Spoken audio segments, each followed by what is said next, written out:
Alright, so we are here in Santa Cruz at the mystery spot. This is the entrance. But you can see it's really mysterious as well. Oh boy. I have no idea where we headed because it looks really creepy. Oh, woods. Well, I think there's more people ahead of us, so we're not the only one getting trapped. It's a 2-lane road? Oh boy, look at that. Oh boy. They have to wait. This is really creepy, okay? What is another car? What am I gonna do? Oh my god. You need help, Azan. This is really creepy. I don't like this. I'm getting all scared already.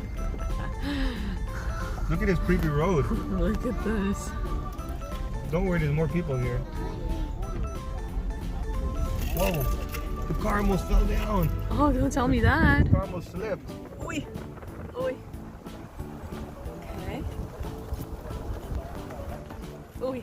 Oh boy. Excuse the shaking. They need to work on the roads.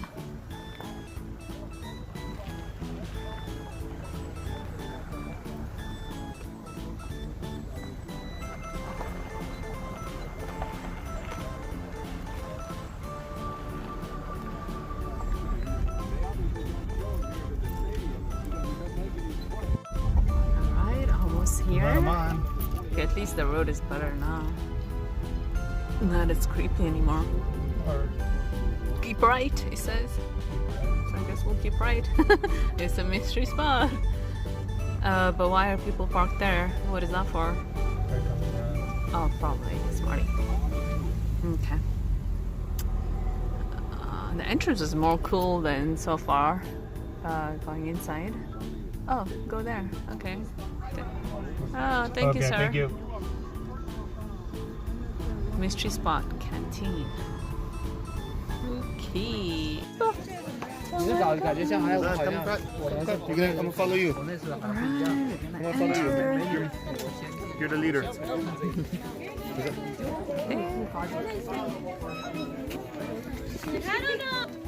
Okay, let's go. Follow us.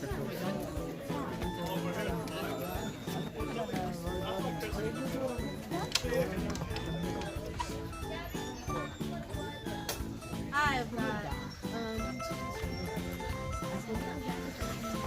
Okay, let's go. Are you guys ready? about 18.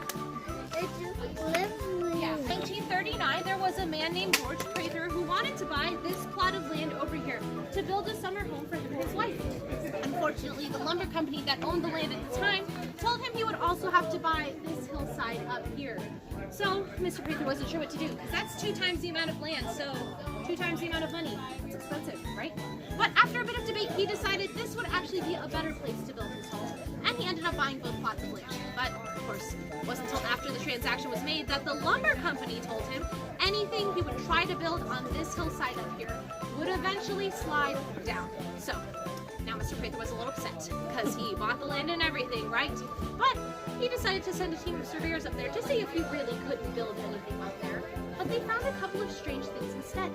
So for example, this hillside right up here, you guys, despite being a pretty average grade, was very difficult to climb up. Guess what we're going to be doing very soon, guys? Climbing.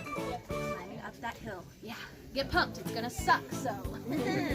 They also had their compasses with them and saw that they were giving inaccurate readings. The directions had been switched, so north was south and east was west. Good. Yeah, some people say north or east. So looks like you guys are all set and we're good to go for our tour. So they stopped looking into soil levels, whatever they needed to know to build their home, and they started looking into these anomalies and found that they occurred within a circle with a diameter of 150 feet. That cabin is the center of the said circle, and the edge of the circle goes behind me through the forest, past the cabin, back around the bend, and then in between these 2 cement blocks in front of me. Hence the name, say it with me you guys, the Mystery Circle. We said it and I can't do a joke now. Great. So we do use these cement blocks to signify where the edge of that circle is. And they actually used to be flat level with each other, fun fact. But unfortunately the roots of the trees behind me grew underneath the ground and set them off a little bit. This posed a problem to us because, as you can probably tell from the driveway coming in, we really don't like fixing things here at the mystery spot. And also fixing these would have meant cutting down our beautiful trees here, right? that, we don't want to hurt our trees. So we made these 2x4s by hurting somebody else's trees instead. And I can prove to you guys that these are now flat and level with my handy dandy level. Do we all know how this works? Yes, good. And I can actually assure you guys of a couple things. Number one, this is an American level. Well, Gabby, how do you know that? Well, it even says on the back, made in China. So we know where it comes from.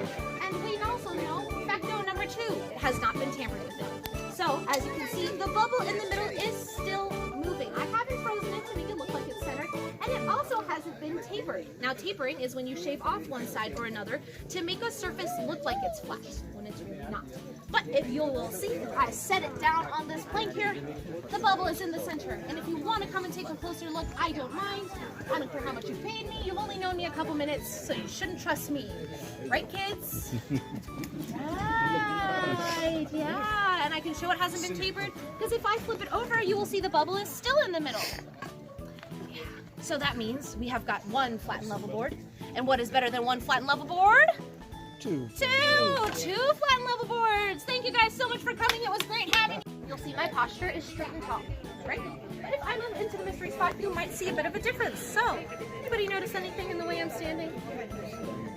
Yes, there is a natural lead here of 3 degrees. So, these people, because they were standing straight and tall, looked a little taller than whoever was on this side because they were unconsciously leaning back a little, taking a couple inches off of their height. What is there? So now at this point, you guys are probably thinking, well, you're my tour guide. It's your job to trick me. And you're right, it is. But you can also see this lean in the trees behind me here. So, this one on your right, outside of the mystery spot, is standing straight and tall. It's going to a good college. It's got scholarships. It's doing great. This one on our left, now it grew with this 3-degree lean, so it's a little confused. Don't worry, you guys. It's still going to college. It's just undeclared, and let's be honest, probably has a roller backpack, right? And this one in the middle, it is on the edge of the mystery spot, and it is the baby of the 3. And how can we tell? Well, clearly it's got absolutely no clue what it's doing. None, but we're not going to talk about that. We're actually going to talk about practice handrails for you to use if you need them. Let's go. We can go up the. We're gonna be climbing. Go, go, go. Amanda-san, go faster. You can do it.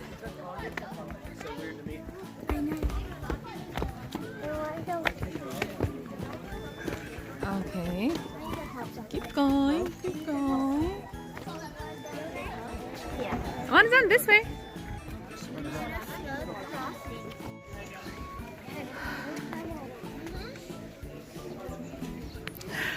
They just like to climb over.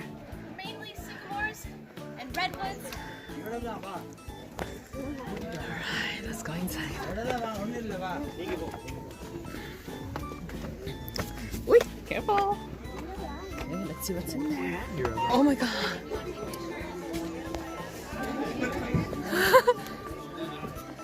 What is that? All the way, you guys, all the way. Woo! Hey! Okay. Have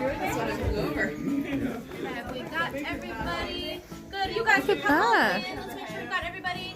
Okay, what we doing? Good. If you want, you can lean up record against you. that fence. Look, But you're gonna I'm look. sure you guys have noticed, aside from this crazy house, the lean has increased here. It is now 11. I just feel weird. So if you face the cabin directly and put your feet together, you will see that your left foot is lower than your right. Standing now. Yeah. And if you turn and face the parking lot What? this way and you look down, some of you are going to be seeing your toes for the very first time in a while. That's the miracle of the Mystery Spot Workout Program, you guys. I'm so proud of you. We did it together. Woo! And we are going to turn on towards the hillside up here, and you'll see that you start to lean forward. Naturally. And if you take your arms and put them behind you like this, do you guys feel anything? Well, I'll tell you what it is. It is the spirit of Michael Jackson.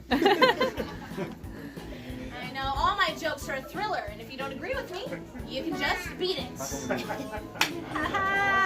Yeah, I'm so glad some of you enjoyed that. Some people think those jokes are dead, so.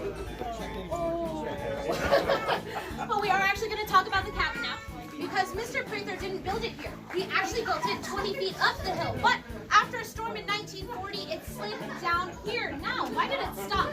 There's a lot more hill to go, right? What could have possibly stopped the cabin on its journey to the ground? Now, That big tree. tree, you guys. Amanazan, Give 'em a round Moby, of applause. have Amanazan stand right here so I can show them. So I can record them.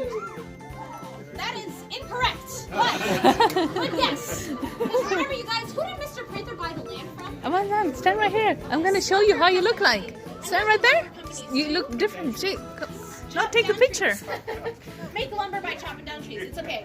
I have heard people just say lum. That's it. So this tree, and in fact all the other trees surrounding us, were not here at the time the cabin was built. We know for a fact this tree is only 50 years old. Anyone want to take a guess at how old the cabin is? Anybody? Oh, Bud, you are so close. It's actually 79. But if it wasn't this tree that stopped the cabin here, what did? The center of the mystery spot. There are those forces I was talking about, and they are strongest in the center. So strong that they grabbed onto the cabin and have been holding on ever since. Now, I've been talking a lot about those forces, and you guys are probably a little confused by now, but... And now just the ladies. Ooh. Ah. Good, okay, now just you, ma'am. Yeah, thank you guys so much for that. Thank you. But this is actually just a plain old piece of wood. But don't get bored yet. Now it does have this little groove in the middle, and this corner right here is chipped, you'll see, and the back side is flat. Other than that, it's a plain old plank of wood. But if I put it inside the cabin here, balance it off the table, let's see. So now we are going to engage in one of America's favorite pastimes, voting. We are going to vote. Who thinks this is the higher end of the board right here? This one inside the cabin. We got a couple. Who thinks this is the higher end of the board? The one outside the cabin. All right. Who thinks it's flat? Level. Oh, all right. So we're going to find out the truth with my handy dandy pocket level. All right. Just like the one before, it has not been tampered with. If you don't believe me, it is $7 down in the gift shop plus tax. So you want to prove me wrong, and I am going to set it on down here. And who wants to come up and tell the rest of the group where the bubble is? You want to come and take a look at us? Here, I'll move out of the way for you. See? Yeah, here. See it? I can give you a lift. Ready? 1, 2, and 3. Ooh. In the middle. In the middle. So there you go. That means this board is flat, level. Now with that in mind, pool ball over here, and I set it on down this groove, and then I let go. What should happen? Should stay, right? Nothing should happen since it's resting on that groove. But if I do let go, oh, after a bit of hesitation, it actually starts rolling down this way, which is a little weird. Well, let's see what happens if I push it in the opposite direction. It should roll off that end, right? You guys are probably thinking, what is she doing? But you guys, fear not. It still comes rolling out back towards us. Now, what is going on here, right? If this is a flat and level board, nothing should be moving. So some skeptics say that maybe I have cut a groove into the board that pushes the ball back, but some people think the ball itself has been manipulated. That there is a magnet in the ball, or a motor in the ball, or maybe even a hamster in the ball. But I can prove to you guys that none of that is true, and I'm going to do it with water, because water is a non-manipulable force. You can't magnetize it. You can't stop it with any kind of groove. It'll go wherever it wants to go. And I'm even going to start pouring it way inside the cabin here. Oops. Had a little overflow there, but if you wait a couple seconds, you'll see not a single drop out that end. But it does all come pouring out here. Crazy, right? Wow. What's even crazier now that it's been poured off the board this way? Yeah, it has turned into vodka. So, yeah, I'm just kidding. It was always vodka. So, yeah, don't steal this board. It has no magical alcoholic properties. But we are going to head inside the cabin now, where I do have a couple of rules. Now, the lean increases here to 17 degrees, if you do remember. We have rail space here for those who need it, because some people are going to have trouble standing. If you don't have trouble standing, if you could stay away from those rails so those people who do need assistance can have a lot of room in. Perfect. Sorry. Oh my god. Kiddos, be careful, be careful. Woo. I didn't think it was going to happen like that. All right, all the way in. And heads up, these mats are a little stickier than the floorboards, so some of you might have a little trouble standing here. Wow. If you want to stick to the mats, that It is is just pretty. fine. I'm getting dizzy now. As long as we get everybody in here, Ooh. that's great. This is scary. I didn't think I had to hold on to this. Yeah, you guys can scoot down a little bit on the rails. Make sure everybody's got room. You can scoot down here. sorry. Just a little bit. Yeah, We want to make sure everyone's got room. Awesome. See, he's got it, right? You just gotta lean. Maintain that lean, you guys. Okay, so Aman, show me. the lean has increased here to 17 degrees. You are now experiencing that full mystery spot lean. And if you stand on this table here, stick your arms out like this, you can pretend to be Rose from the Titanic. Do it. Moby, do But it. it is okay. If you start slipping and falling, you can pretend to be the families on the Titanic. And you had a question there? What was the lean outside? That was 11 degrees. Yes. So now we are at 17. And so if you want to stand on this table, you totally can once we're done. But I do recommend not jumping off the table. Forces of the mystery spot tend to favor heads, which means you will fall face first onto the ground. Yeah. But another cool thing, you can have up to 3 people at a time on this table, so you don't have to go one